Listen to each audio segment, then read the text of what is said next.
ಎಲ್ಲರಿಗೂ ನಮಸ್ಕಾರ. ನವೋನ್ನತಿ ಎಜುಕೇಷನ್ ಚಾನಲ್ಗೆ ಎಲ್ಲರಿಗೂ ಸ್ವಾಗತ. ಇವತ್ತಿನ ಈ ಸೆಷನ್ನಲ್ಲಿ ನಾವು ಶೈಕ್ಷಣಿಕ ಮನೋವಿಜ್ಞಾನಕ್ಕೆ ಸಂಬಂಧಪಟ್ಟಂತಹ ಬುದ್ಧಿಶಕ್ತಿ ಅನ್ನೋ ಒಂದು ಅಧ್ಯಾಯದ ಬಗ್ಗೆ ತಿಳ್ಕೊಳ್ತಾ ಹೋಗೋಣ. ಈ ಒಂದು ಅಧ್ಯಾಯಕ್ಕೆ ಸಂಬಂಧಪಟ್ಟಂತೆ TET-ನಲ್ಲಿ ಮತ್ತು GPSTR ಮತ್ತು HSTRನಲ್ಲಿ ಹೇಗೆಲ್ಲ ಪ್ರಶ್ನೆಗಳಾಗಿದೆ, ಯಾವೆಲ್ಲ ಪ್ರಶ್ನೆಗಳನ್ನ ಕೇಳಿದ್ದಾರೆ ಅನ್ನೋ ಒಂದು ಕಾನ್ಸೆಪ್ಟನ್ನು ಇಲ್ಲಿ ನೋಡ್ತಾ ಹೋಗೋಣ. ಮತ್ತು ನೀವು ನಾನಿಲ್ಲಿ ಹೇಳುವಂತಹ ಪ್ರತಿಯೊಂದು ಪ್ರಶ್ನೆಗಳನ್ನು ವಿವರಣೆಯನ್ನು ಒಂದು ಕಡೆ ಬರ್ಕೊಂಡು ಸ್ಟಡಿ ಮಾಡ್ತಾ ಹೋಗಿ. ಯಾಕೆಂದರೆ ಕೇವಲ ತರಗತಿಯನ್ನು ಕೇಳೋದ್ರಿಂದ ಆ ಕ್ಷಣ ಮಾತ್ರ ನೆನಪಿರುತ್ತೆ. ಅದನ್ನೇ ನೀವು ಒಂದು ಕಡೆ ಬರ್ಕೊಂಡು ಅಧ್ಯಯನ ಮಾಡ್ತಾ ಹೋದರೆ ಅದು ಶಾಶ್ವತವಾಗಿ ಉಳಿಯುತ್ತೆ ಅಂತ ಹೇಳ್ತಾ ಈ ಒಂದು ಸೆಷನ್ನ ಪ್ರಾರಂಭ ಮಾಡೋಣ ಬನ್ನಿ. ಮೊದಲನೇ ಪ್ರಶ್ನೆಯನ್ನು ನೋಡೋಣ. ಮೊದಲನೇ ಪ್ರಶ್ನೆ, ಬುದ್ಧಿಶಕ್ತಿ ಎಂಬುದು ವ್ಯಕ್ತಿಯ ಆಲೋಚನೆಗಳನ್ನು ಪ್ರಜ್ಞಾಪೂರ್ವಕವಾಗಿ ಹೊಸ ಅಗತ್ಯತೆಗಳಿಗೆ ಹೊಂದಿಕೊಳ್ಳಲು ಸಹಾಯ ಮಾಡುವುದು. ಇದು ಹೊಸ ಸಮಸ್ಯೆಗಳನ್ನು ಮತ್ತು ಜೀವನದ ಸನ್ನಿವೇಶಗಳನ್ನು ಎದುರಿಸಲು ಮಾಡಿಕೊಳ್ಳುವ ಮಾನಸಿಕ ಮಾರ್ಪಾಡಾಗಿದೆ ಎಂದು ಹೇಳಿದ ಮನೋವಿಜ್ಞಾನಿ ಯಾರು? ಇದು ಒಂದು ಬುದ್ಧಿಶಕ್ತಿಯ ವ್ಯಾಖ್ಯಾನಗಳಿಗೆ ಸಂಬಂಧಪಟ್ಟಂತಹ ಪ್ರಶ್ನೆಯಾಗಿದೆ. ಆಯ್ಕೆಗಳು ಹೀಗಿವೆ: A Binet, B Terman, C William Stern, D Thorndike. ಇದಕ್ಕೆ ಸರಿಯಾದಂತಹ ಉತ್ತರ ಅಂತ ಹೇಳಿದ್ರೆ ಸಿ ವಿಲಿಯಂ ಸ್ಟರ್ನ್ ಅವರು. ಈ ವಿಲಿಯಂ ಸ್ಟರ್ನ್ ಅವರು ಬುದ್ಧಿಶಕ್ತಿಯನ್ನು ಹೊಸ ಪರಿಸ್ಥಿತಿಗೆ ಹೊಂದಿಕೊಳ್ಳುವ ಸಾಮರ್ಥ್ಯ ಅಂತ ವಿವರಿಸಿದ್ದಾರೆ. ಇದೇ ರೀತಿ ಈ ಹಿಂದೆ ನಡೆದಂತಹ TET ಮತ್ತು GPSTRಗಳಲ್ಲಿ ಬುದ್ಧಿಶಕ್ತಿಗೆ ಸಂಬಂಧಪಟ್ಟಂತಹ ವ್ಯಾಖ್ಯಾನಗಳ ಮೇಲೆ ಪ್ರಶ್ನೆ ಆಗಿದೆ. ಈ ಹಿಂದೆ ಆಗಿರುವಂತಹ ಪ್ರಶ್ನೆಗಳನ್ನ ಮುಂದೆ ಹಾಕೊಂಡಿದ್ದೀನಿ ನಾನು ನೆಕ್ಸ್ಟ್ ಸ್ಲೈಡ್ನಲ್ಲಿ. ಇಂಪಾರ್ಟೆಂಟ್ ಆಗಿರುವಂತಹ ವ್ಯಾಖ್ಯಾನಗಳನ್ನ ಕೂಡ ನೆಕ್ಸ್ಟ್ ಸ್ಲೈಡಲ್ಲಿ ಹಾಕೊಂಡಿದ್ದೀನಿ, ನೋಡ್ತಾ ಹೋಗೋಣ. ಈ ಒಂದು ವ್ಯಾಖ್ಯಾನ ಕೂಡ ನೀವು ನೆನಪಲ್ಲಿ ಇಟ್ಕೋಬೇಕಾಗಿರುತ್ತೆ. ಇದು ವಿಲಿಯಂ ಸ್ಟರ್ನ್ ಅವರು ಹೇಳಿರುವಂತಹ ವ್ಯಾಖ್ಯಾನ ಆಗಿದೆ. ನೋಡೋಣ. ನೋಡಿ, ಈ ಸ್ಲೈಡ್ನಲ್ಲಿ ನಾನು ಕೆಲವೊಂದು ಆಯ್ದ ವ್ಯಾಖ್ಯಾನಗಳನ್ನು, ಇಂಪಾರ್ಟೆಂಟ್ ಆಗಿರುವಂತಹ ಮನೋವಿಜ್ಞಾನಿಗಳ ವ್ಯಾಖ್ಯಾನಗಳನ್ನು ಹಾಕೊಂಡಿದ್ದೀನಿ. ಬುದ್ಧಿಶಕ್ತಿಗೆ ಸಂಬಂಧಪಟ್ಟಂತಹ ವ್ಯಾಖ್ಯಾನಗಳು: ನವೀನ ಸನ್ನಿವೇಶಗಳಿಗೆ ಪುನರ್ಹೊಂದಾಣಿಕೆ ಮಾಡಿಕೊಳ್ಳುವ ಸಾಮರ್ಥ್ಯ ಬುದ್ಧಿಶಕ್ತಿ.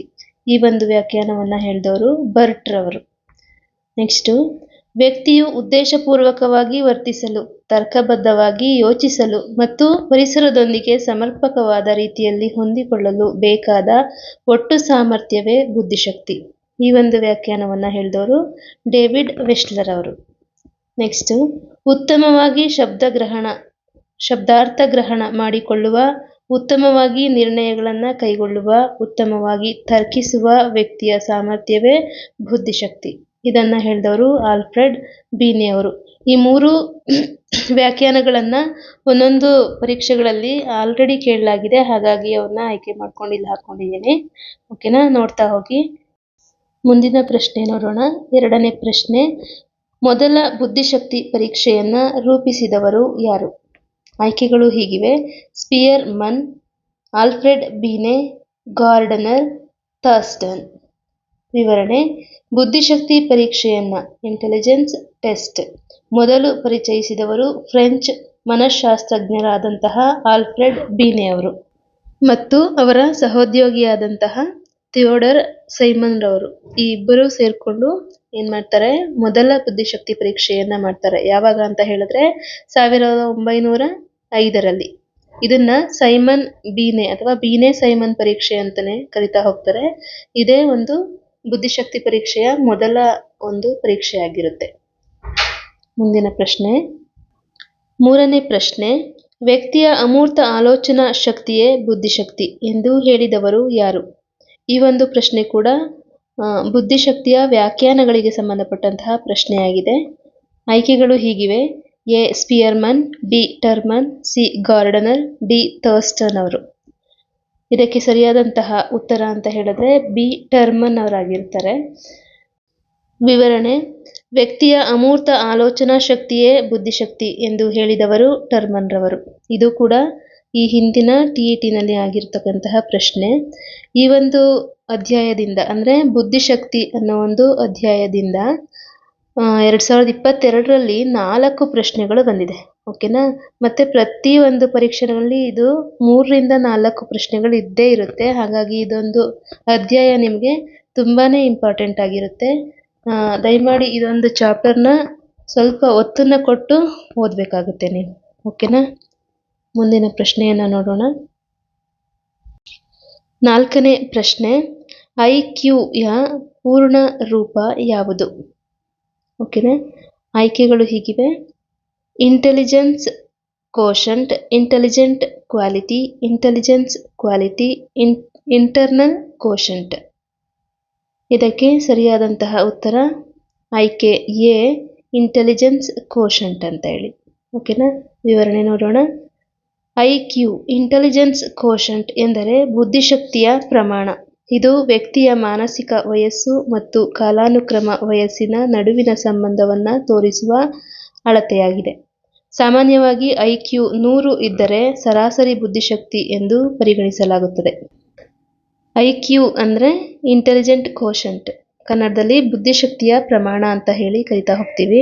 ಇದು ಮಾನಸಿಕ ವಯಸ್ಸು ಡಿವೈಡೆಡ್ ಬೈ ದೈಹಿಕ ವಯಸ್ಸು ಇಂಟು 100 ಅನ್ನು ಮಾಡಿದಾಗ ನಮಗೆ IQ ಸಿಗ್ತಾ ಹೋಗುತ್ತೆ. ಮುಂದಿನ ಸ್ಲೈಡ್ನಲ್ಲಿ ಅದನ್ನು ಕೂಡ ಹಾಕೊಂಡಿದ್ದೀನಿ, ನೋಡ್ತಾ ಹೋಗೋಣ. ಈ ಒಂದು ಪ್ರಶ್ನೆಗೆ ಸರಿಯಾದ ಉತ್ತರ ಇಂಟೆಲಿಜೆನ್ಸ್ ಕೋಶಂಟ್ ಅಂತ ಹೇಳಿ ತಿಳ್ಕೊಬೇಕಾಗುತ್ತೆ. ಓಕೆನಾ. ಮುಂದಿನ ಪ್ರಶ್ನೆಯನ್ನು ನೋಡೋಣ. 5ನೇ ಪ್ರಶ್ನೆ, IQ ಲೆಕ್ಕ ಹಾಕುವ ಸೂತ್ರ ಯಾವುದು? ಅಂದರೆ ಬುದ್ಧಿಶಕ್ತಿಯನ್ನು ಲೆಕ್ಕಾಚಾರ ಮಾಡುವಂತಹ ಸೂತ್ರ ಯಾವುದು ಅಂತ ಕೇಳಿದರೆ ಆಯ್ಕೆಗಳು ಹೀಗಿವೆ: A, MA divided by CA into 100, B, CA divided by MA into 100, C, MA plus CA, D, MA minus CA. ಇದಕ್ಕೆ ಸರಿಯಾದಂತಹ ಉತ್ತರ ಅಂತ ಹೇಳಿದ್ರೆ ಆಯ್ಕೆ A, IQ is equal to MA divided by CA into 100. ಬುದ್ಧಿಶಕ್ತಿ ಸೂಚ್ಯಂಕ ಇಸ್ ಈಕ್ವಲ್ ಟು ಮಾನಸಿಕ ವಯಸ್ಸು ಡಿವೈಡೆಡ್ ಬೈ ದೈಹಿಕ ವಯಸ್ಸು ಇಂಟು 100. ಇದು IQ ಅನ್ನು ಅಂದರೆ ಬುದ್ಧಿಶಕ್ತಿಯನ್ನು ಲೆಕ್ಕಾಚಾರ ಮಾಡೋದಕ್ಕೆ ನಾವು ಬಳಸುವಂತಹ ಒಂದು ಫಾರ್ಮುಲಾ ಆಗಿರುತ್ತೆ. ಓಕೆನಾ. ಇಲ್ಲಿ IQ ಅಂತ ಹೇಳಿದ್ರೆ ಬುದ್ಧಿಶಕ್ತಿ ಸೂಚ್ಯಂಕ, MA ಅಂತ ಹೇಳಿದ್ರೆ ಮಾನಸಿಕ ವಯಸ್ಸು, CA ಅಂತ ಹೇಳಿದ್ರೆ ದೈಹಿಕ ವಯಸ್ಸು ಇಂಟು 100 ಮಾಡಬೇಕಾಗುತ್ತೆ. ಇಲ್ಲಿ ಒಂದು ಉದಾಹರಣೆ ಕೂಡ ಹಾಕೊಂಡಿದ್ದೀನಿ ನೋಡಿ. ಉದಾಹರಣೆಗೆ, ಒಬ್ಬ ಮಗುವಿನ ಮಾನಸಿಕ ವಯಸ್ಸು 12 ವರ್ಷ ಮತ್ತು ಕಾಲಾನುಕ್ರಮ ವಯಸ್ಸು 10 ವರ್ಷ ಅಂತ ಹೇಳಿದ್ರೆ, ಕಾಲಾನುಕ್ರಮ ವಯಸ್ಸು ಅಂತ ಹೇಳಿದ್ರೆ ಕ್ರೊನಾಲಜಿಕಲ್ ಏಜ್ ಅಂತ ಹೇಳಿ ಕರಿತಾ ಹೋಗ್ತೀವಿ, ಅದು 10 ವರ್ಷ. ಓಕೆನಾ. ಇಲ್ಲಿ ಸೂತ್ರವನ್ನು ಹಾಕೊಂಡು ಅದಕ್ಕೆ ಅಪ್ಲೈ ಮಾಡ್ತಾ ಹೋದರೆ ನಮಗೆ ಆನ್ಸರ್ ಸಿಕ್ಬಿಡುತ್ತೆ. IQ is equal to MA ಅಂತ ಹೇಳಿದ್ರೆ ಎಷ್ಟು? 12 ವರ್ಷ ಅಂದರೆ ಮಾನಸಿಕ ವಯಸ್ಸು, ಮೆಂಟಲ್ ಏಜ್. ಇನ್ನು ಕಾಲಾನುಕ್ರಮ age CA is equal to 10 ಅಲ್ವಾ. ಇಲ್ಲಿ ಸೂತ್ರಕ್ಕೆ ಅಪ್ಲೈ ಮಾಡ್ತಾ ಹೋದರೆ IQ is equal to 12 divided by 10 into 100 is equal to 120 answer ಬರುತ್ತೆ. ನೆಕ್ಸ್ಟ್ ಒಂದು ಕ್ಲಾಸ್ನಲ್ಲಿ ಇದು ಹೇಗೆ ಮಾಡೋದು ಅಂತ ಹೇಳ್ಕೊಡ್ತೀನಿ. ಈಗ ಸದ್ಯಕ್ಕೆ ಇಷ್ಟನ್ನು ತಿಳ್ಕೊಳ್ಳಿ. ಮುಂದಿನ ಪ್ರಶ್ನೆ ಕೂಡ ಅದೇ ಇದೆ. 6ನೇ ಪ್ರಶ್ನೆ, ಒಬ್ಬ ಬಾಲಕನ ಮಾನಸಿಕ ವಯಸ್ಸು 7 ವರ್ಷ ಮತ್ತು ಶಾರೀರಿಕ ವಯಸ್ಸು 5 ವರ್ಷ. ಹಾಗಾದರೆ ಆತನ ಬುದ್ಧಿಶಕ್ತಿ ಸೂಚ್ಯಂಕ ಎಷ್ಟು ಅಂತ ಹೇಳಿ ಕೇಳಿದ್ದಾರೆ. ಇದು 2022ರ TETನಲ್ಲಿ ಕೇಳಿರುವಂತಹ ಪ್ರಶ್ನೆಯಾಗಿರುತ್ತೆ. ಆಯ್ಕೆಗಳು ಹೀಗಿವೆ: ಎ 100, ಬಿ 80, ಸಿ 140, ಡಿ 120. ಇಲ್ಲಿ ಸರಿಯಾದಂತಹ ಉತ್ತರ 140. ಅದು ಹೇಗೆ ಮಾಡೋದು ಅಂತ ಇಲ್ಲಿ ನೋಡಿ. ಇಲ್ಲಿ MA 21, CA 15 ಮತ್ತು ಇಲ್ಲಿ ಸೂತ್ರವನ್ನು ಹಾಕ್ಕೊಳ್ಳಿ. ಯಾವುದು? IQ is equal to MA divided by CA into 100. IQ is equal to MA 21 divided by CA 15 into 100. ಇದು 15ರಿಂದ 21ನ್ನು ಭಾಗಿಸಿದಾಗ ನಮಗೆ 1.4 ಬರುತ್ತೆ. ಓಕೆನಾ. ಅದನ್ನು ಇಂಟು 100 ಮಾಡಿದಾಗ 140 ಆನ್ಸರ್ ಬರುತ್ತೆ. 140 ಉತ್ತರ ನಮಗೆ ಸಿಗುತ್ತೆ. ಓಕೆನಾ. ಇದಿಷ್ಟು 6ನೇ ಪ್ರಶ್ನೆಯ ಒಂದು ಉತ್ತರ ಆಗಿತ್ತು. ನೋಡೋಣ ಮುಂದಿನ ಪ್ರಶ್ನೆ. 7ನೇ ಪ್ರಶ್ನೆ, IQ is equal to MA divided by CA into 100. ಈ ಸೂತ್ರದಲ್ಲಿ MA ಎಂಬುದನ್ನು ಪ್ರತಿನಿಧಿಸುವುದು ಯಾವುದು? ಇದು TET 2024ರಲ್ಲಿ ಕೇಳಿರುವಂತಹ ಪ್ರಶ್ನೆ ಆಗಿರುತ್ತೆ. ಇದಕ್ಕೆ ಆಯ್ಕೆಗಳು ಮಾನಸಿಕ ವಯಸ್ಸು, ಮಾನಸಿಕ ಸಾಮರ್ಥ್ಯ, ಮಾನಸಿಕ ಮನೋಧೋರಣೆ, ಮಾನಸಿಕ ಅಭಿಕ್ಷಮತೆ. ಈ ಹಿಂದೆ ನಾನು ಆಲ್ರೆಡಿ ಹೇಳಿದ್ರಿಂದ ಇದು ನಿಮ್ಗೆ ಗೊತ್ತಾಗುತ್ತೆ. MA ಅಂತ ಹೇಳಿದ್ರೆ ಮೆಂಟಲ್ ಏಜ್ ಅಥವಾ ಮಾನಸಿಕ ವಯಸ್ಸು. ವಿವರಣೆಯನ್ನು ನೋಡೋಣ. ವಿವರಣೆ: IQ ಅಥವಾ ಇಂಟೆಲಿಜೆನ್ಸ್ ಕೋಶಂಟ್, ಬುದ್ಧಿ ಲಬ್ಧವನ್ನು ಕಂಡುಹಿಡಿದಂತಹ ಮನೋವಿಜ್ಞಾನಿ ಯಾರು ಅಂತ ಕೇಳಿದ್ರೆ ವಿಲಿಯಂ ಸ್ಟರ್ನ್ ಅವರು. ಈ ಹಿಂದೆ ನಾನು ಎರಡನೇ ಮೂರನೇ ಪ್ರಶ್ನೆನಲ್ಲಿ ಹೇಳಿದೆ ನಾನು ಬುದ್ಧಿಶಕ್ತಿ ಪರೀಕ್ಷೆಯನ್ನ ಕಂಡುಹಿಡಿದವರು ಯಾರು ಅಂತ. ಯಾರು? ಆಲ್ಫ್ರೆಡ್ ಬೀನೆ ಅವರು, ಅಥವಾ ಅವರ ಜೊತೆಗೆ ಸೈಮನ್ ಅವ್ರನ್ನು ಕೂಡ ಕೊಟ್ಟಿರ್ತಾರೆ. ಬೀನೆ ಮತ್ತೆ ಸೈಮನ್ ಪರೀಕ್ಷೆ ಅಂತಾನೆ ಕರಿತಾ ಹೋಗ್ತಾರೆ ಮೊದಲ ಬುದ್ಧಿಶಕ್ತಿ ಪರೀಕ್ಷೆಯನ್ನ. ಆದ್ರೆ ಇಲ್ಲಿ ಕೇಳಿರುವಂತಹದ್ದು ಬುದ್ಧಿ ಲಬ್ಧವನ್ನ ಕಂಡುಹಿಡಿದಂತಹ ಮನೋವಿಜ್ಞಾನಿ ಯಾರು? ವಿಲಿಯಂ ಸ್ಟರ್ನ್ ಆಗಿರ್ತಾರೆ. ಕನ್ಫ್ಯೂಸ್ ಮಾಡ್ಕೋಬೇಡಿ, ಪದೇ ಪದೇ ಹೇಳ್ತಾ ಇದ್ದೀನಿ. ಬುದ್ಧಿಶಕ್ತಿ ಪರೀಕ್ಷೆಯನ್ನ ಕಂಡುಹಿಡಿದವರು ಆಲ್ಫ್ರೆಡ್ ಬೀನೆ ಮತ್ತೆ ಸೈಮನ್. ಬುದ್ಧಿ ಲಬ್ಧವನ್ನ ಕಂಡುಹಿಡಿದವರು ವಿಲಿಯಂ ಸ್ಟರ್ನ್ ಅವರು. ಇನ್ನು MA ಮೆಂಟಲ್ ಏಜ್, ಮಾನಸಿಕ ವಯಸ್ಸು, ಮತ್ತು CA ಕ್ರೋನೋಲಾಜಿಕಲ್ ಏಜ್, ಕಾಲಾನುಕ್ರಮಿಕ ಅಥವಾ ವಾಸ್ತವಿಕ ವಯಸ್ಸು ಅಂತ ಹೇಳಿ ಕರಿತಾ ಹೋಗ್ತೀವಿ. ಈ ಮಾನಸಿಕ ವಯಸ್ಸು ಅನ್ನೋ ಒಂದು ಪರಿಕಲ್ಪನೆಯನ್ನ ಕೊಟ್ಟಂತಹ ವಿಜ್ಞಾನಿ ಯಾರು ಅಂತ, ಮನೋವಿಜ್ಞಾನಿ ಯಾರು ಅಂತ ಕೇಳಿದ್ರೆ ಅದಕ್ಕೆ ಆಲ್ಫ್ರೆಡ್ ಬೀನೆ ಅವರೇ ಆಗಿರ್ತಾರೆ. ಓಕೆ, ಇದು ಕೂಡ ಈ ಹಿಂದೆ TET ನಲ್ಲಿ ಕೇಳಿರುವಂತಹ ಪ್ರಶ್ನೆ. ಮಾನಸಿಕ ವಯಸ್ಸಿನ ಪರಿಕಲ್ಪನೆಯನ್ನ ನೀಡಿದ ಮನೋವಿಜ್ಞಾನಿ ಯಾರು ಅಂತ ಹೇಳಿ ಈ ಹಿಂದೆ TET ನಲ್ಲಿ ಆಗಿರುವಂತಹ ಪ್ರಶ್ನೆ ಆಗಿದೆ. ಮಾನಸಿಕ ವಯಸ್ಸು ಅನ್ನೋ ಒಂದು ಪರಿಕಲ್ಪನೆಯನ್ನ ನೀಡಿದವರು ಯಾರು? ಆಲ್ಫ್ರೆಡ್ ಬೀನೆ ಅವರು. ಈ ಒಂದು ಮಾನಸಿಕ ವಯಸ್ಸು ಮತ್ತೆ ದೈಹಿಕ ವಯಸ್ಸು ಈ ಎರಡನ್ನ ಬಳಸ್ಕೊಂಡು ಮೊಟ್ಟ ಮೊದಲ ಬಾರಿಗೆ ಬುದ್ಧಿಶಕ್ತಿ ಪರೀಕ್ಷೆಯನ್ನ ಮಾಡ್ತಾರೆ. ಯಾರು? ಆಲ್ಫ್ರೆಡ್ ಬೀನೆ ಮತ್ತೆ ಸೈಮನ್ ಅವರು ಸೇರ್ಕೊಂಡು. ಯಾವಾಗ? 1908ರಲ್ಲಿ. ಈ ಒಂದು ಮಾನಸಿಕ ವಯಸ್ಸು ನಿರ್ದಿಷ್ಟ ಸಮಯದಲ್ಲಿನ ವ್ಯಕ್ತಿಯ ಜ್ಞಾನಾತ್ಮಕ ವಿಕಾಸದ ಮಟ್ಟವನ್ನ ಅಳೆಯುತ್ತದೆ. ಇದನ್ನ ಕೂಡ ಹೇಳಿದವರು ಆಲ್ಫ್ರೆಡ್ ಬೀನೆಯವರಾಗಿರ್ತಾರೆ. ಇದಿಷ್ಟು 7ನೇ ಪ್ರಶ್ನೆಯ ವಿವರಣೆಯಾಗಿತ್ತು. ಮುಂದಿನ ಪ್ರಶ್ನೆಯನ್ನ ನೋಡೋಣ. 8ನೇ ಪ್ರಶ್ನೆ: 2 ಅಂಶಗಳ ಬುದ್ಧಿಶಕ್ತಿ ಸಿದ್ಧಾಂತವನ್ನ ಪ್ರತಿಪಾದಿಸಿದವರು ಯಾರು? ಆಯ್ಕೆಗಳು ಹೀಗಿವೆ: A. Spearman, B. Thurston, C. Gardener, D. Guilford. ಈ ಒಂದು ಪ್ರಶ್ನೆಗೆ ಸರಿಯಾದಂತಹ ಉತ್ತರ ಅಂತ ನೋಡೋದಾದ್ರೆ A. ಸ್ಪಿಯರ್ಮನ್ ರವರು. ವಿವರಣೆ ನೋಡೋಣ. ಇಂಗ್ಲಿಷ್ ಮನೋವಿಜ್ಞಾನಿ ಆದಂತಹ ಚಾರ್ಲ್ಸ್ ಸ್ಪಿಯರ್ಮನ್ ಅವರು 2 ಅಂಶಗಳ 2 ಫ್ಯಾಕ್ಟರ್ ಥಿಯರಿ ಬುದ್ಧಿಶಕ್ತಿ ಸಿದ್ಧಾಂತವನ್ನ 1904ರಲ್ಲಿ ಪ್ರತಿಪಾದಿಸ್ತಾರೆ. ಇವರ ಪ್ರಕಾರ ಪ್ರತಿಯೊಂದು ಕಾರ್ಯದಲ್ಲೂ 2 ಅಂಶಗಳು ಕಾರ್ಯನಿರ್ವಹಿಸುತ್ತವೆ.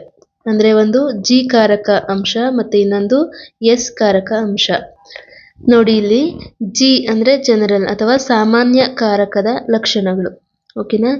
ಇದು ಹುಟ್ಟಿನಿಂದ ಪಡೆದುಕೊಂಡು ಬಂದಿರುವ ಸಾಮಾನ್ಯ ಮಾನಸಿಕ ಶಕ್ತಿಯಾಗಿದೆ.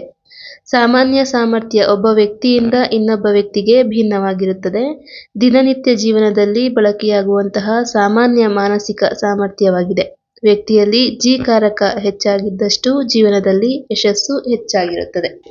ಇಲ್ಲಿ ವಿಲಿಯಂ ಸ್ಟರ್ನ್ ಅವರ ಪ್ರಕಾರ G ಕಾರದ ಅಂಶಗಳು ಹೆಚ್ಚಾಗಿದ್ದಷ್ಟು ಆ ಒಂದು ವ್ಯಕ್ತಿಯ ಯಶಸ್ಸು, ಆ ಜೀವನದಲ್ಲಿ ಆ ವ್ಯಕ್ತಿಯ ಯಶಸ್ಸು ಹೆಚ್ಚಾಗಿರುತ್ತೆ ಅಂತ ಹೇಳ್ತಾ ಇದ್ದಾರೆ. ಇನ್ನು 2ನೇದು S ಸ್ಪೆಸಿಫಿಕ್ ಅಥವಾ ನಿರ್ದಿಷ್ಟ ಕಾರದ ಲಕ್ಷಣಗಳು ಅಂತ ಹೇಳಿ ಕರಿಬಹುದು, ಅಥವಾ ವಿಶಿಷ್ಟ ಬುದ್ಧಿಶಕ್ತಿ ಅಂತಾನೆ ಕರಿಬಹುದು ಇದಕ್ಕೆ. ಇಲ್ಲಿ ಇದು ಕಲಿತಂತಹ ಮತ್ತು ಪರಿಸರದಿಂದ ರೂಢಿತವಾದಂತಹ ಗುಣ. ಇದು ಒಬ್ಬನೇ ವ್ಯಕ್ತಿಯಲ್ಲಿಯೂ ಸಹ ಕ್ರಿಯೆಯಿಂದ ಕ್ರಿಯೆಗೆ ಭಿನ್ನವಾಗಿರಬಹುದು. ನಿರ್ದಿಷ್ಟ ಸಾಮರ್ಥ್ಯದ ಪ್ರಮಾಣದಲ್ಲಿ ವ್ಯಕ್ತಿಗಳಲ್ಲಿ ಭಿನ್ನತೆ ಕಂಡುಬರುತ್ತದೆ ಅಂತ ಹೇಳಿದ್ರೆ ಇದು ಒಬ್ಬನೇ ವ್ಯಕ್ತಿನಲ್ಲಿ ಇರುವಂತಹ ಕ್ರಿಯೆಯಿಂದ ಕ್ರಿಯೆಗೆ. ಈಗ ಒಬ್ಬ ವ್ಯಕ್ತಿ ಗಣಿತವನ್ನ ತುಂಬಾ ಚೆನ್ನಾಗಿ ಮಾಡ್ತಾನೆ, ಆದ್ರೆ ಅವನಿಗೆ ಇಂಗ್ಲಿಷ್ ಅಂದ್ರೆ ತುಂಬಾ ಕಷ್ಟ ಆಗ್ತಾ ಇರುತ್ತೆ. ಹಾಗಾಗಿ ಅವನಲ್ಲಿರುವಂತಹ ಭಿನ್ನತೆ ಅದು. ಇದು ನಿರ್ದಿಷ್ಟ ಸಾಮರ್ಥ್ಯದ ಪ್ರಮಾಣದಲ್ಲಿ ವ್ಯಕ್ತಿಗಳಲ್ಲಿ ಕಂಡುಬರುವಂತಹ ಭಿನ್ನತೆ. ವ್ಯಕ್ತಿಯಿಂದ ವ್ಯಕ್ತಿಗೆ ಅಲ್ಲ, ಒಬ್ಬನೇ ವ್ಯಕ್ತಿಯಲ್ಲಿ ಕಂಡುಬರುವಂತಹ ಭಿನ್ನತೆ ಆಗಿರುತ್ತೆ. ಯಾವುದು? S ಕಾರದ ಲಕ್ಷಣಗಳು. ಇದಿಷ್ಟು.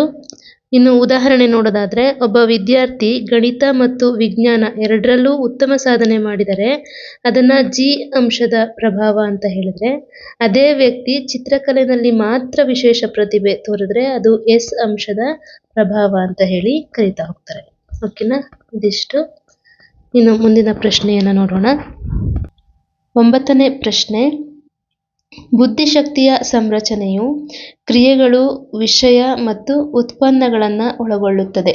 ಇದನ್ನು ಪ್ರತಿಪಾದಿಸಿದವರು ಯಾರು ಅಂತ ಹೇಳಿದ್ರೆ ಇಲ್ಲಿ 3 ಆಯಾಮದ ಬುದ್ಧಿಶಕ್ತಿ ಸಿದ್ಧಾಂತ ಅಂತ ಹೇಳಿ ಬರುತ್ತೆ. ಅದರ ಬಗ್ಗೆ ಪ್ರಶ್ನೆಯಾಗಿದೆ ಇದು. ಇದಕ್ಕೆ ಆಯ್ಕೆಗಳು ಹೀಗಿವೆ: A Charles Spearman, B Thorndike, C Thurstone, D Guilford ರವರು. ಈ ಒಂದು 3 ಆಯಾಮದ ಸಿದ್ಧಾಂತವನ್ನ ಪ್ರತಿಪಾದಿಸಿದಂತಹ ಮನೋವಿಜ್ಞಾನಿ ಯಾರು ಅಂತ ಕೇಳಿದ್ರೆ ಜೆ.ಪಿ. ಗಿಲ್ಫರ್ಡ್ ರವರು. ಓಕೆನಾ? ಇಲ್ಲಿ ಸರಿಯಾದಂತಹ ಉತ್ತರ ಆಯ್ಕೆ ಡಿ, ಜೆ.ಪಿ. ಗಿಲ್ಫರ್ಡ್ ರವರು. ಜೆ.ಪಿ. ಗಿಲ್ಫರ್ಡ್ ರವರು ಬುದ್ಧಿಶಕ್ತಿಯ ಸಂರಚನಾ ಸಿದ್ಧಾಂತ ಅಂದರೆ ಸ್ಟ್ರಕ್ಚರ್ ಆಫ್ ಇಂಟೆಲೆಕ್ಟ್ ಥಿಯರಿಯನ್ನು ಪ್ರತಿಪಾದಿಸಿದರು. ಇವರ ಪ್ರಕಾರ ಬುದ್ಧಿಶಕ್ತಿ 3 ಮುಖ್ಯ ಆಯಾಮಗಳಿಂದ ಕೂಡಿದೆ. ಅಂದರೆ ಇವರ ಪ್ರಕಾರ ಬುದ್ಧಿಶಕ್ತಿ ಅನ್ನೋದು 3 ಆಯಾಮಗಳನ್ನು ಒಳಗೊಂಡಿದೆ ಅಂತ ಹೇಳಿ. ಹಾಗಾಗಿ ಈ ಒಂದು ಬುದ್ಧಿಶಕ್ತಿ ಸಿದ್ಧಾಂತವನ್ನ ಬುದ್ಧಿಶಕ್ತಿಯ 3 ಆಯಾಮಗಳ ಸಿದ್ಧಾಂತ ಅಥವಾ ರಚನಾತ್ಮಕ ಮಾದರಿ ಸಿದ್ಧಾಂತ ಅಂತ ಕೂಡ ಕರಿತಾ ಹೋಗ್ತಾರೆ. ಓಕೆನಾ? ಆ 3 ಆಯಾಮಗಳು ಯಾವುವು ಅಂತ ನೋಡೋದಾದ್ರೆ ಮೊದಲನೇದು ಕ್ರಿಯೆಗಳು, ಆಪರೇಷನ್ಸ್ ಅಂತ ಹೇಳಿ. ಮೆದುಳು ಮಾಹಿತಿಯನ್ನ ಹೇಗೆ ಸಂಸ್ಕರಿಸುತ್ತದೆ ಅನ್ನೋದನ್ನ ಈ ಕ್ರಿಯೆಗಳು ತಿಳಿಸುತ್ತೆ. ಇನ್ನು ವಿಷಯ ವಸ್ತು, ಕಂಟೆಂಟ್ಸ್, ವ್ಯಕ್ತಿಗೆ ದೊರೆಯುವ ಮಾಹಿತಿಯ ಸ್ವರೂಪವನ್ನ ತಿಳಿಸುತ್ತೆ. ಇನ್ನು ಉತ್ಪನ್ನಗಳು, ಪ್ರಾಡಕ್ಟ್ಸ್, ಮಾಹಿತಿಯನ್ನ ಸಂಸ್ಕರಿಸಿದ ನಂತರ ದೊರೆಯುವ ಫಲಿತಾಂಶವನ್ನ ಈ ಉತ್ಪನ್ನಗಳು ತಿಳಿಸುತ್ತೆ. ಮತ್ತೆ ಈ 3 ಆಯಾಮಗಳ ಸಂಯೋಜನೆಯಿಂದ ಅನೇಕ ಬುದ್ಧಿಶಕ್ತಿ ಸಾಮರ್ಥ್ಯಗಳು ರೂಪುಗೊಳ್ಳುತ್ತವೆ ಅಂತ ಹೇಳಿ ಜೆ.ಪಿ. ಗಿಲ್ಫರ್ಡ್ ರವರು ಈ 3 ಆಯಾಮಗಳ ಸಿದ್ಧಾಂತದಲ್ಲಿ ತಿಳಿಸ್ಕೊಡ್ತಾ ಹೋಗ್ತಾರೆ. ಇಲ್ಲಿ ಮೇಯ್ನು ನೀವು ತಿಳ್ಕೊಬೇಕಾಗಿರೋದಿಷ್ಟೇ, 2 ಆಯಾಮಗಳ ಸಿದ್ಧಾಂತ ಅಥವಾ ದ್ವಿಕಾರಕ ಸಿದ್ಧಾಂತವನ್ನ ಪ್ರತಿಪಾದಿಸಿದವರು ಯಾರು ಅಂತ ಕೇಳಿದ್ರೆ ಅಲ್ಲಿ ನೀವು ಚಾರ್ಲ್ಸ್ ಸ್ಪಿಯರ್ಮನ್ ರವರು ಅಂತ ಹೇಳ್ಬೇಕಾಗುತ್ತೆ. ಇನ್ನು 3 ಆಯಾಮಗಳ ಸಿದ್ಧಾಂತ ಅಥವಾ ರಚನಾತ್ಮಕ ಸಿದ್ಧಾಂತ ಅಂತ ಹೇಳ್ತಾರೆ, ರಚನಾತ್ಮಕ ಮಾದರಿ ಸಿದ್ಧಾಂತ ಅಂತ ಹೇಳಿ ಕೇಳಿದ್ರೆ ಅದಕ್ಕೆ ನೀವು ಜೆ.ಪಿ. ಗಿಲ್ಫರ್ಡ್ ರವರನ್ನ ಬರಿಬೇಕಾಗುತ್ತೆ. ಈಗ ಆಲ್ರೆಡಿ 3 ಆಯಾಮಗಳ ಸಿದ್ಧಾಂತವನ್ನ ಪ್ರತಿಪಾದಿಸಿದವರು ಯಾರು ಅಂತ ಹೇಳಿ ಈ ಟಿಇಟಿನಲ್ಲಿ ಈ ಹಿಂದೆ ಆಲ್ರೆಡಿ ಪ್ರಶ್ನೆ ಆಗೋಗಿದೆ. ಹಾಗಾಗಿ ಈ ಒಂದು ಪಾಠದಲ್ಲಿ ಅನೇಕ ಪ್ರಶ್ನೆಗಳು ಬಂದಿರೋದ್ರಿಂದ ನೀವು ಈ ಅಧ್ಯಾಯಕ್ಕೆ ಹೆಚ್ಚಿನ ಒತ್ತನ್ನು ಕೊಟ್ಟು ಓದಬೇಕಾಗುತ್ತೆ. ಓಕೆನಾ? ಮುಂದೆ ನೋಡೋಣ ಮುಂದೆ ಯಾವ ಸಿದ್ಧಾಂತ ಬರುತ್ತೆ ಅಂತ ಹೇಳಿ. ಮುಂದಿನ ಪ್ರಶ್ನೆ 10ನೇ ಪ್ರಶ್ನೆ, ಪ್ರಾಥಮಿಕ ಮಾನಸಿಕ ಸಾಮರ್ಥ್ಯಗಳ ಅಂದರೆ ಪ್ರೈಮರಿ ಮೆಂಟಲ್ ಎಬಿಲಿಟೀಸ್ ಸಿದ್ಧಾಂತ ಅಥವಾ ಬುದ್ಧಿಶಕ್ತಿಯ ಸಮೂಹಕಾರಕ ಸಿದ್ಧಾಂತವನ್ನ ಪ್ರತಿಪಾದಿಸಿದವರು ಯಾರು? ಈ ಒಂದು ಪ್ರಶ್ನೆ ಟಿಇಟಿ 2022ರ ಪೇಪರ್ 2ನಲ್ಲಿ ಬಂದಿರುವಂತಹ ಪ್ರಶ್ನೆಯಾಗಿದೆ. ಆಯ್ಕೆಗಳು ಹೀಗಿವೆ: A Thurston, B Spearman, C Gardner, D William stern ಅವರು.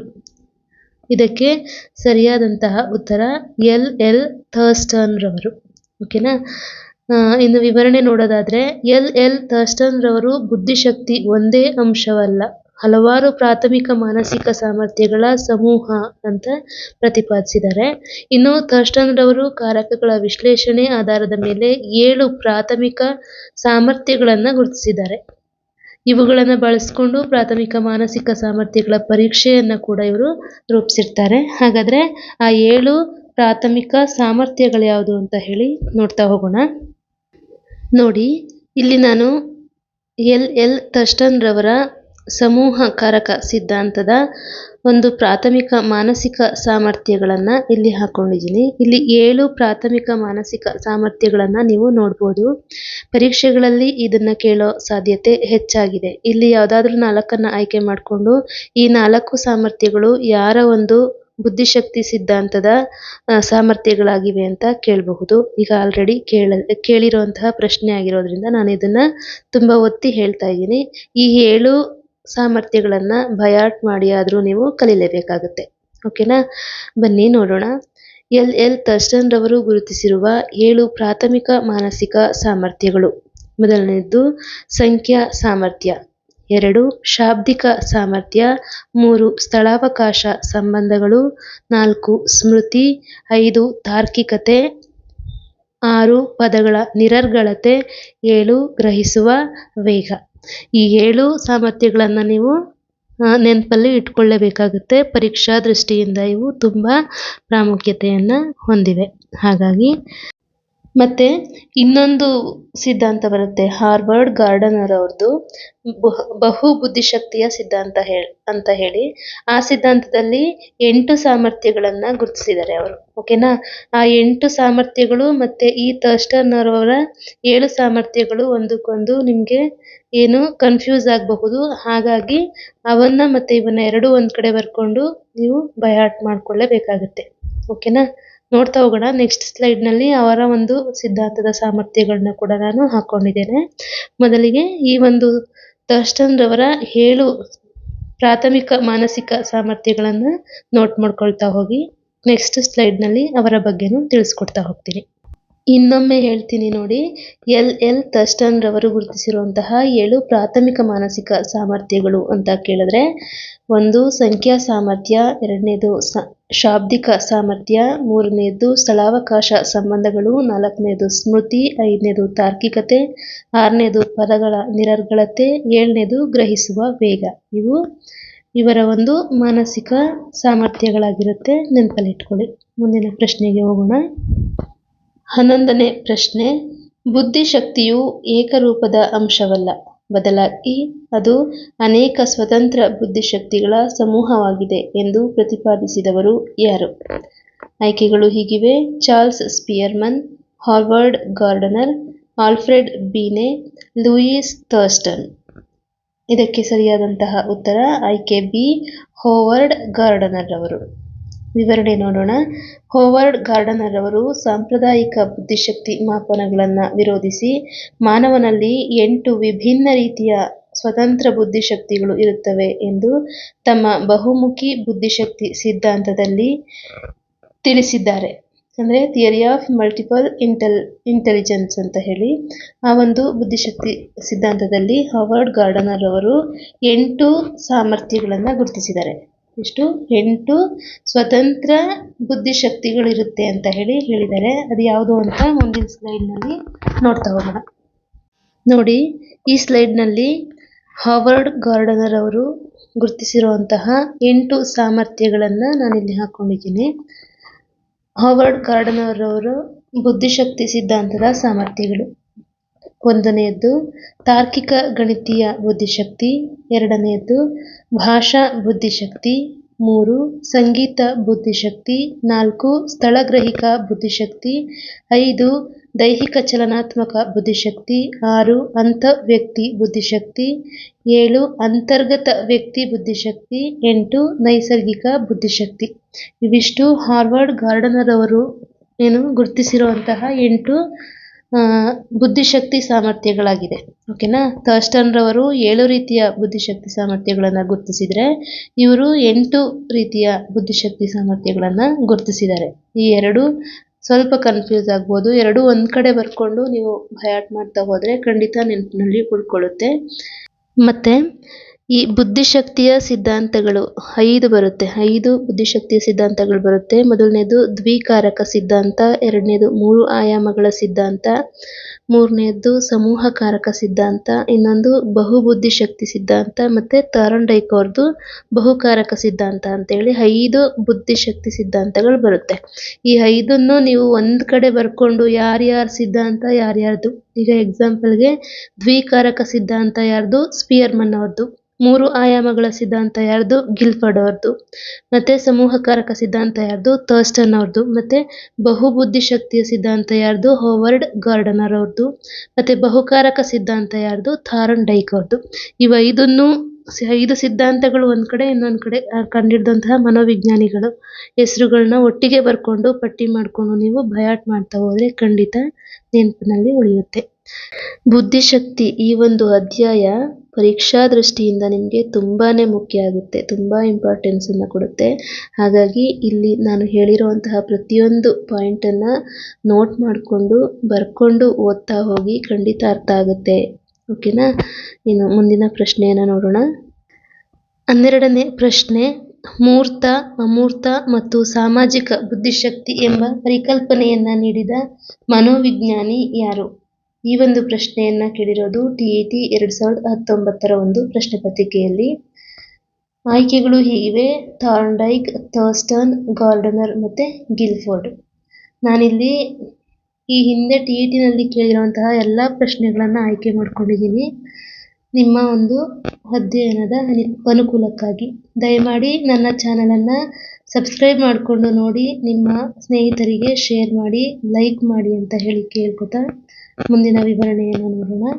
12ನೇ ಪ್ರಶ್ನೆಗೆ ಸರಿಯಾದಂತಹ ಉತ್ತರ ಎ. ಎಡ್ವರ್ಡ್ ಲೀ ಥಾರ್ನ್ಡೈಕ್ ಅವರು. ವಿವರಣೆಯನ್ನು ನೋಡೋಣ. ಎಡ್ವರ್ಡ್ ಲೀ ಥಾರ್ನ್ಡೈಕ್ ಅವರು ಬಹುಕಾರಕ ಸಿದ್ಧಾಂತವನ್ನು ಪ್ರತಿಪಾದಿಸಿದ್ದಾರೆ. ಈ ಒಂದು ಬಹುಕಾರಕ ಸಿದ್ಧಾಂತ ಬುದ್ಧಿಶಕ್ತಿಯ ಇತಿಹಾಸದಲ್ಲಿ ಒಂದು ಅತ್ಯಂತ ಪ್ರಮುಖ ಹಾಗೂ ಕ್ರಾಂತಿಕಾರಿ ಸಿದ್ಧಾಂತ ಆಗಿದೆ. ಥಾರ್ನ್ಡೈಕ್ ರವರು ಮಾನವನ ನಡವಳಿಕೆ ಮತ್ತು ಸಾಮರ್ಥ್ಯಗಳ ಆಧಾರದ ಮೇಲೆ ಬುದ್ಧಿಶಕ್ತಿಯನ್ನು 3 ಪ್ರಮುಖ ವಿಧಗಳಾಗಿ ವರ್ಗೀಕರಿಸಿದ್ದಾರೆ. ಆ ಒಂದು ಆಯಾಮಗಳು ಯಾವುದು ಅಂತ ಹೇಳಿದ್ರೆ, ಮೊದಲನೆಯದ್ದು ಮೂರ್ತ ಬುದ್ಧಿಶಕ್ತಿ, ಎರಡನೆಯದ್ದು ಅಮೂರ್ತ ಬುದ್ಧಿಶಕ್ತಿ, ಮೂರನೆಯದ್ದು ಸಾಮಾಜಿಕ ಬುದ್ಧಿಶಕ್ತಿ. ಈ 3 ಬುದ್ಧಿಶಕ್ತಿಗಳ ಮೇಲೇನೆ ಈಗ ಆಲ್ರೆಡಿ ಪ್ರಶ್ನೆ ಆಗಿರೋದ್ರಿಂದ ಈ ಒಂದು ಪ್ರಶ್ನೆಯು ಕೂಡ, ಈ ಒಂದು ಬುದ್ಧಿಶಕ್ತಿ ಸಿದ್ಧಾಂತವು ಕೂಡ ಇಂಪಾರ್ಟೆಂಟ್ ಆಗುತ್ತೆ. ನೋಡಿ, ನೋಟ್ ಮಾಡಿಕೊಂಡು ಓದ್ತಾ ಹೋಗಿ. ಓಕೆನಾ? ಏನು ಬಹುಕಾರಕ ಸಿದ್ಧಾಂತವನ್ನು ಪ್ರತಿಪಾದಿಸಿದ್ದು ಯಾರು ಅಂತ ಕೇಳಿದ್ರೆ ಎಡ್ವರ್ಡ್ ಲೀ ಥಾರ್ನ್ಡೈಕ್ ಅಂತ ಹೇಳಿ ಬರಿಬೇಕಾಗುತ್ತೆ. ಓಕೆನಾ? ನೆಕ್ಸ್ಟು ಮುಂದಿನ ಪ್ರಶ್ನೆಗೆ ಹೋಗೋಣ. 13ನೇ ಪ್ರಶ್ನೆ: ಸಮಸ್ಯೆಯೊಂದಕ್ಕೆ ವಿಭಿನ್ನ ಮತ್ತು ಸೃಜನಾತ್ಮಕ ಪರಿಹಾರಗಳನ್ನು ಆಲೋಚಿಸುವ ಸಾಮರ್ಥ್ಯವು ಈ ಕೆಳಗಿನ ಯಾವುದಕ್ಕೆ ಸಂಬಂಧಿಸಿದೆ? ಆಯ್ಕೆಗಳು ಹೀಗಿವೆ: ಅಭಿಮುಖ ಚಿಂತನೆ, ಬಿ. ವಿಮುಖ ಚಿಂತನೆ, ಸಿ. ಆತ್ಮಾಭಿಮಾನ, ಡಿ. ಅನುಕರಣೆ. ಉತ್ತರ, ಇದಕ್ಕೆ ಸರಿಯಾದಂತಹ ಉತ್ತರ ಅಂತ ಹೇಳಿದ್ರೆ ಆಯ್ಕೆ ಬಿ. ವಿಮುಖ ಚಿಂತನೆ. ವಿವರಣೆ ನೋಡೋಣ. ಸೃಜನಶೀಲತೆ ಮತ್ತು ಬುದ್ಧಿಶಕ್ತಿಯ ನಡುವಿನ ವ್ಯತ್ಯಾಸವನ್ನು ಗುರುತಿಸಲು ಈ ಪ್ರಶ್ನೆ ಕೇಳಲಾಗುತ್ತದೆ. ಒಂದು ಸಮಸ್ಯೆಗೆ ಒಂದೇ ಸಾಂಪ್ರದಾಯಿಕ ಉತ್ತರ ಹುಡುಕುವುದು ಅಭಿಮುಖ ಚಿಂತನೆಯಾದರೆ, ಒಂದೇ ಸಮಸ್ಯೆಗೆ 10 ಹೊಸ ಹಾದಿಗಳನ್ನು ಯೋಚಿಸುವುದು ವಿಮುಖ ಚಿಂತನೆಯಾಗಿದೆ. ಇದು ಸೃಜನಶೀಲತೆಯ ಪ್ರಮುಖ ಲಕ್ಷಣ ಆಗಿದೆ. ಅಂದರೆ ಒಂದು ಮಗು ಒಂದು ಪ್ರಶ್ನೆಗೆ ಒಂದೇ ಉತ್ತರವನ್ನು ನೀಡಿದ್ರೆ ಅದು ಸಾಮಾನ್ಯ ಬುದ್ಧಿಶಕ್ತಿಯುಳ್ಳಂತಹ ಮಗುವಾಗಿರುತ್ತೆ. ಅದೇ ಒಂದು ಪ್ರಶ್ನೆಯನ್ನು ಸೃಜನಶೀಲತೆ ಇರುವಂತಹ ಒಂದು ಮಗುವಿಗೆ ಕೇಳಿದಾಗ ಆ ಪ್ರಶ್ನೆಗೆ ಹಲವಾರು ಉತ್ತರವನ್ನು ನೀಡುತ್ತೆ. ಹಲವಾರು ರೀತಿಯಲ್ಲಿ, ಹಲವಾರು ಆಯಾಮಗಳಲ್ಲಿ ಯೋಚಿಸಿ ಉತ್ತರವನ್ನು ನೀಡುತ್ತೆ. ಈ ಒಂದು ದೃಷ್ಟಿಕೋನಕ್ಕೆ ಇಲ್ಲಿ ವಿಮುಖ ಚಿಂತನೆ ಅಂತ ಹೇಳಿ ಕರೀತಾರೆ. ಈ ವಿಮುಖ ಚಿಂತನೆ ಯಾವ ಒಂದು ಮಕ್ಕಳಲ್ಲಿ ಕಂಡುಬರುತ್ತೆ ಅಂತ ಹೇಳಿದ್ರೆ, ಸೃಜನಾತ್ಮಕ ಒಂದು ಬುದ್ಧಿಶಕ್ತಿ ಇರುವಂತಹ ಮಕ್ಕಳಲ್ಲಿ ಮಾತ್ರ ನಾವು ಕಾಣಬಹುದಾಗಿದೆ. ಓಕೆನಾ? ಇದಿಷ್ಟು ಈ ಪ್ರಶ್ನೆಯ ವಿವರಣೆ ಆಗಿತ್ತು. ಮುಂದಿನ ಪ್ರಶ್ನೆ ನೋಡೋಣ. 14ನೇ ಪ್ರಶ್ನೆ: ಸಾಮಾನ್ಯ ಮಕ್ಕಳ ಬುದ್ಧಿಶಕ್ತಿ ಸೂಚ್ಯಂಕ ಅಂದರೆ ಇಂಟೆಲಿಜೆನ್ಸ್ ಕೋಶಂಟ್ ಅಂತ ಹೇಳ್ತೀವಲ್ಲ, ಅದರ ವ್ಯಾಪ್ತಿ ಎಷ್ಟು ಅಂತ ಹೇಳಿ ಕೇಳಿದ್ದಾರೆ. ಇದು ಕೂಡ ಈ ಹಿಂದಿನ 2024ರ TET ಪ್ರಶ್ನೆ ಪತ್ರಿಕೆಯಲ್ಲಿ ಕೇಳಿರುವಂತಹ ಪ್ರಶ್ನೆ ಇದಾಗಿದೆ. ಆಯ್ಕೆಗಳು ಹೀಗಿವೆ: 80ರಿಂದ 90ರ ನಡುವೆ, 120ರಿಂದ 130ರ ನಡುವೆ, 70ರಿಂದ 80ರ ನಡುವೆ ಮತ್ತು 90ರಿಂದ 110ರ ನಡುವೆ. ಇದಕ್ಕೆ ಸರಿಯಾದಂತಹ ಉತ್ತರ ಅಂತ ಹೇಳಿದ್ರೆ ಆಯ್ಕೆ ಡಿ. 90ರಿಂದ 110ರ ನಡುವೆ. ಟರ್ಮನ್ ರವರ ಬುದ್ಧಿಶಕ್ತಿ ವರ್ಗೀಕರಣ ಕೋಷ್ಟಕ ಈ ಕೆಳಗಿನಂತಿದೆ. ಇಲ್ಲಿ ನಾನು ಟರ್ಮನ್ ರವರ ಬುದ್ಧಿಶಕ್ತಿ ವರ್ಗೀಕರಣ ಕೋಷ್ಟಕವನ್ನು ಹಾಕಿದ್ದೀನಿ. ಯಾವ ಮಕ್ಕಳಲ್ಲಿ ಯಾವ ರೀತಿಯ ಬುದ್ಧಿಶಕ್ತಿಯ ಸೂಚ್ಯಂಕ ಇರುತ್ತೆ ಅಂತ ಹೇಳಿ ಈ ಒಂದು ಕೋಷ್ಟಕವನ್ನು ನೋಡಿದ್ರೆ ನೀವು ತಿಳ್ಕೋಬಹುದಾಗಿದೆ. ನೋಡಿ, ಇಲ್ಲಿ 70ಕ್ಕಿಂತ ಕಡಿಮೆ ಬುದ್ಧಿಶಕ್ತಿ ಉಳ್ಳುವಂತಹ ಮಕ್ಕಳಿಗೆ ಬುದ್ಧಿಮಾಂದ್ಯತೆ ಇರುವಂತಹ ಮಕ್ಕಳು ಅಂತ ಕರೀತಾರೆ. ಇನ್ನು 70ರಿಂದ 79 ಇದು ಗಡಿರೇಖೆಯ ಬುದ್ಧಿಶಕ್ತಿ. ಇನ್ನು 80ರಿಂದ 89 ಸರಾಸರಿ ಅಥವಾ ಸರಾಸರಿಗಿಂತ ಕಡಿಮೆ ಅಥವಾ ಮಂದಗತಿ ಬುದ್ಧಿಶಕ್ತಿಯನ್ನು ಉಳ್ಳುವಂತಹ ಮಕ್ಕಳು ಅಂತ ಹೇಳಿ ಕರೀತಾರೆ. ಇನ್ನು 90ರಿಂದ 109 ಅಥವಾ 110 ಇರುವಂತಹ ಮಕ್ಕಳನ್ನ ಸಾಮಾನ್ಯ ಅಥವಾ ಸರಾಸರಿ ಬುದ್ಧಿಶಕ್ತಿಯುಳ್ಳ ಮಕ್ಕಳು ಅಂತ ಹೇಳಿ ಕರೀತಾರೆ. ಇನ್ನು 120ರಿಂದ 129 ಇರುವಂತಹ ರೇಂಜ್ ಇರುವಂತಹ ಮಕ್ಕಳನ್ನ ಅತ್ಯುನ್ನತ ಬುದ್ಧಿಶಕ್ತಿಯುಳ್ಳಂತಹ ಮಕ್ಕಳು ಅಂತ ಹೇಳಿ ಕರೀತಾರೆ. ಇನ್ನು 140ಕ್ಕಿಂತ ಹೆಚ್ಚು IQ ಇರುವಂತಹ ಮಕ್ಕಳನ್ನ ಪ್ರತಿಭಾವಂತ ಅಥವಾ ಅಪ್ರತಿಮ ಬುದ್ಧಿಶಾಲಿಗಳು ಅಂತ ಹೇಳಿ ಕರೀತಾರೆ. ಇದಿಷ್ಟು ಟರ್ಮನ್ ರವರ ಬುದ್ಧಿಶಕ್ತಿ ವರ್ಗೀಕರಣ ಕೋಷ್ಟಕ ಆಗಿದೆ. ಇದನ್ನ ಒಮ್ಮೆ ನೀವು ನೋಟ್ಬುಕ್ನಲ್ಲಿ ಬರ್ಕೊಂಡು ಏನ್ ಮಾಡಿ ಕಲಿತಾ ಹೋಗಿ. ಖಂಡಿತ ಒಂದ್ 2-3 ಸಾರಿ ನೀವು ಅದನ್ನ ಅಬ್ಸರ್ವ್ ಮಾಡಿದ್ರೆ ಸಾಕು, ನಿಮಗೆ ನೆನಪಿನಲ್ಲಿ ಉಳ್ಕೊಡುತ್ತೆ. ಓಕೆನಾ? ಈ ಎಲ್ಲಾ ಇನ್ಫಾರ್ಮೇಶನ್ಸ್ ಕೂಡ ನಿಮಗೆ ಪರೀಕ್ಷಾ ದೃಷ್ಟಿಯಿಂದ ತುಂಬಾನೇ ಮುಖ್ಯ ಆಗಿರುತ್ತೆ. ದಯಮಾಡಿ ಒಂದ್ ಕಡೆ ಬರ್ಕೊಂಡು ಏನ್ ಮಾಡಿ ಬೈ ಹಾರ್ಟ್ ಮಾಡ್ತಿರೋ ಇಲ್ಲ ಹಾಗೆ ಇಟ್ಕೋತಿರೋ ಅದು ನಿಮಗ್ ಬಿಟ್ಟಿದ್ದು. ಆದ್ರೆ ಇದಂತೂ ಈ ಪಾಠ ಅಂತೂ ಈ ಪರೀಕ್ಷಾ ದೃಷ್ಟಿಯಿಂದ ತುಂಬಾನೇ ಅಂದ್ರೆ ತುಂಬಾನೇ ಮುಖ್ಯ ಆಗುತ್ತೆ. ಓಕೆನಾ? ಮುಂದಿನ ಪ್ರಶ್ನೆ ನೋಡೋಣ. ಮುಂದಿನ ಪ್ರಶ್ನೆ 15ನೇ ಪ್ರಶ್ನೆ ಮತ್ತೆ ಈ ಒಂದು ಸೆಷನ್ನ ಕೊನೆಯ ಪ್ರಶ್ನೆ ಇದಾಗಿರುತ್ತೆ. ಮಕ್ಕಳು ಸೃಜನಶೀಲವಾಗಿ ಚಿಂತಿಸುವಂತೆ ಪ್ರೋತ್ಸಾಹಿಸಲು ಶಿಕ್ಷಕರಿಗೆ ಈ ಕೆಳಗಿನ ಒಂದು ಸಹಾಯ ಮಾಡುವುದಿಲ್ಲ. ಇದು 2015ರ TETನಲ್ಲಿ ಕೇಳಿರುವಂತಹ ಪ್ರಶ್ನೆ. ಇದು ಕೂಡ ಸೃಜನಶೀಲತೆಗೆ ಸಂಬಂಧಪಟ್ಟಂತಹ ಪ್ರಶ್ನೆಯಾಗಿದೆ. ಆಯ್ಕೆಗಳು ಹೀಗಿವೆ. ಎ. ವಿಷಯ ಕ್ಷೇತ್ರಗಳ ನಡುವೆ ಸಂಬಂಧಿಸುವುದು. ಬಿ. ಮಾಹಿತಿಯನ್ನ ಕಂಠಪಾಠ ಮಾಡುವುದು. ಸಿ. ಮೆದುಳನ್ನ ಕಾರ್ಯಪಟುತ್ವ ಮಾಡುವ ತಂತ್ರ. ಡಿ. ವಿದ್ಯಾರ್ಥಿಗಳ ಪ್ರಶ್ನೆಗಳನ್ನ ಪುರಸ್ಕರಿಸುವುದು. ಈ ಒಂದು ಪ್ರಶ್ನೆಗೆ ಸರಿಯಾದಂತಹ ಉತ್ತರ ಅಂತ ಹೇಳಿದ್ರೆ ಆಯ್ಕೆ ಬಿ. ಮಾಹಿತಿಯನ್ನ ಕಂಠಪಾಠ ಮಾಡುವುದು. ಇನ್ನು ವಿವರಣೆಯನ್ನ ನೋಡೋಣ. ಸೃಜನಶೀಲತೆ ಎಂದರೆ ಕೇವಲ ಸಿದ್ಧ ಮಾಹಿತಿಯನ್ನ ನೆನಪಿಟ್ಟುಕೊಳ್ಳುವುದಲ್ಲ, ಬದಲಿಗೆ ಹೊಸ ಆಲೋಚನೆಗಳು, ನವೀನ ಆವಿಷ್ಕಾರಗಳು ಮತ್ತು ವಿಭಿನ್ನ ದೃಷ್ಟಿಕೋನಗಳಿಂದ ಸಮಸ್ಯೆಗಳನ್ನ ಪರಿಹರಿಸುವ ಸಾಮರ್ಥ್ಯವಾಗಿದೆ. ಅಂದ್ರೆ ಮಾಹಿತಿಯನ್ನ ಕಂಠಪಾಠ ಮಾಡುವುದು ಅಂತ ಇದೆ ನೋಡಿ. ಇದು ಇರುವಂತಹ ವಿಷಯವನ್ನ ನಾವು ಕಂಠಪಾಠ ಮಾಡೋದ್ರಿಂದ ಅದು ಸೃಜನಶೀಲತೆಯ ಒಂದು ಗುಣಲಕ್ಷಣ ಅಲ್ಲ. ಸೃಜನಶೀಲತೆ ಅಂತ ಅಂದ್ರೆ ಏನು? ಯಾವುದೇ ಒಂದು ವಿಷಯವನ್ನ ಕೊಟ್ಟಾಗ ಅದನ್ನ ಹೊಸ ರೀತಿಯಲ್ಲಿ ವಿವಿಧ ಆಯಾಮಗಳಲ್ಲಿ ಚಿಂತನೆಯನ್ನ ಮಾಡಿ ಸೃಜನಾತ್ಮಕ ಉತ್ತರಗಳನ್ನ ನೀಡಬೇಕು. ಆಗ ಮಾತ್ರ ಅದು ಸೃಜನಶೀಲತೆ ಅಂತ ಅನಿಸ್ಕೊಳ್ಳುತ್ತೆ ಅಲ್ವಾ? ಹಾಗಾಗಿ ಇಲ್ಲಿ ಕೊಟ್ಟಿರುವಂತಹ ಎ ಮತ್ತೆ ಸಿ ಮತ್ತೆ ಡಿ ಈ 3 ಅಂಶಗಳು ಏನಾಗುತ್ತೆ, ಸೃಜನಶೀಲತೆಯನ್ನ ಪ್ರೋತ್ಸಾಹಿಸುವಂತಹ ಒಂದು ತಂತ್ರಗಳಾಗಿದೆ ಅಲ್ವಾ? ವಿಷಯ ಕ್ಷೇತ್ರಗಳ ನಡುವೆ ಸಂಬಂಧಿಸುವುದು, ಮೆದುಳನ್ನ ಕಾರ್ಯಪಟುತ್ವಗೊಳಿಸುವಂತಹ ತಂತ್ರ ಮತ್ತೆ ವಿದ್ಯಾರ್ಥಿಗಳ ಪ್ರಶ್ನೆಗಳನ್ನ ಪುರಸ್ಕರಿಸುವುದು. ಈ 3 ತಂತ್ರಗಳು ಏನಾಗಿದೆ, ಸೃಜನಶೀಲತೆಯನ್ನ ಅಭಿವೃದ್ಧಿಗೊಳಿಸುವಂತಹ ತಂತ್ರಗಳಾಗಿದೆ. ಆದ್ರೆ ಮಾಹಿತಿಯನ್ನ ಕಂಠಪಾಠ ಮಾಡೋದು ಇದು ಸೃಜನಶೀಲತೆ ಅಲ್ಲ, ಇದು ಸೃಜನಶೀಲತೆಗೆ ವಿರುದ್ಧವಾಗಿದೆ ಅಲ್ವಾ? ಹಾಗಾಗಿ ಈ ಒಂದು ಆಯ್ಕೆಯನ್ನ ತೆಗೆದಿದ್ದಾರೆ. ಇನ್ನು ಇಲ್ಲಿ ಸ್ಕಿನ್ನರ್ ಅವರ ಒಂದು ವ್ಯಾಖ್ಯಾನವನ್ನ ಕೊಟ್ಟಿದ್ದಾರೆ. ಸೃಜನಾತ್ಮಕ ಚಿಂತನೆ ಅಂದ್ರೆ ಏನು ಅಂತ ಅವರು ಏನ್ ಹೇಳಿದ್ದಾರೆ ನೋಡೋಣ ಬನ್ನಿ. ಸೃಜನಾತ್ಮಕ ಚಿಂತನೆ ಎಂದರೆ ಒಂದು ಸನ್ನಿವೇಶದಲ್ಲಿ ವ್ಯಕ್ತಿಯ ಊಹೆಗಳು ಮತ್ತು ತೀರ್ಮಾನಗಳು ಹೊಸದಾಗಿರುತ್ತವೆ, ಮೌಲಿಕವಾಗಿರುತ್ತವೆ, ಯುಕ್ತವಾಗಿರುತ್ತವೆ ಮತ್ತು ಸಾಮಾನ್ಯವಾಗಿರುತ್ತವೆ. ಸೃಜನಶೀಲ ಚಿಂತಕನೆಂದರೆ ಹೊಸ ಕ್ಷೇತ್ರಗಳನ್ನ ಅನ್ವಯಿಸುವನು, ಹೊಸ ವೀಕ್ಷಣೆ ಮಾಡುವವನು, ಹೊಸ ಊಹೆಗಳನ್ನ ಮಾಡುವವನು ಮತ್ತು ಹೊಸ ತೀರ್ಮಾನಗಳನ್ನ ಕೈಗೊಳ್ಳುವಂತಹ ವ್ಯಕ್ತಿಯಾಗಿದ್ದಾನೆ. ಇದು ಸ್ಕಿನ್ನರ್ ರವರು ಸೃಜನಶೀಲತೆಯ ಬಗ್ಗೆ ನೀಡಿರುವಂತಹ ಒಂದು ವ್ಯಾಖ್ಯಾನ ಆಗಿರುತ್ತೆ.